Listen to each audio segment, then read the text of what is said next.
আসসালামু আলাইকুম। যারা সিলিং প্লাস্টারের কাজ জানেন, আপনাদের জন্য একটা কাজের সন্ধান দেই।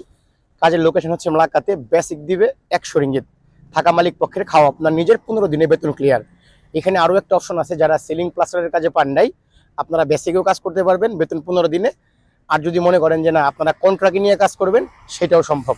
ভিডিওর স্ক্রিনে নাম্বার দিয়ে দিব, অবশ্যই নিজেদের কথা বলবেন, জানবেন, শুনবেন, বুঝবেন। ভালো লাগলে যারা সিলিং প্লাস্টারের কাজে পান নাই আছেন, শুধুমাত্র তারা সেই নাম্বারে যোগাযোগ করে কাজে চলে যাবেন। ভিডিওটা সবাই একটু বেশি বেশি করে শেয়ার করে দিন। আপনার একটা শেয়ার হয়তো অন্য 2-4টা ভাইয়ের কাজের ব্যবস্থা হয়ে যেতে পারে। আপনার কাজের প্রয়োজন নাই, আপনার একটা শেয়ারে যারা সিলিং প্লাস্টারের কাজে পান্ডায় আছে, কাজের প্রয়োজন, তাদের কাছে যদি আমার কথাগুলো পৌঁছায়, তারা তো একটা কাজের ব্যবস্থা করে নিতে পারবে। সেই জায়গা থেকে বললাম, যদি সম্ভব হয় সবাই একটু শেয়ার করে দিন। 100 রিঙ্গিত বেসিকেও কাজ করতে পারবেন, চাইলে কন্ট্রাক্ট নিয়েও কাজ করতে পারবেন। তবে সিলিং প্লাস্টারের কাজে 100% দক্ষ হইতে হবে। কাজের লোকেশন মালাক্কাতে। যদি কারো লাগে, স্ক্রিনের মধ্যে নাম্বার দিয়ে দিছি, এই নাম্বারে যোগাযোগ করে কাজে যেতে পারেন। ভালো থাকেন।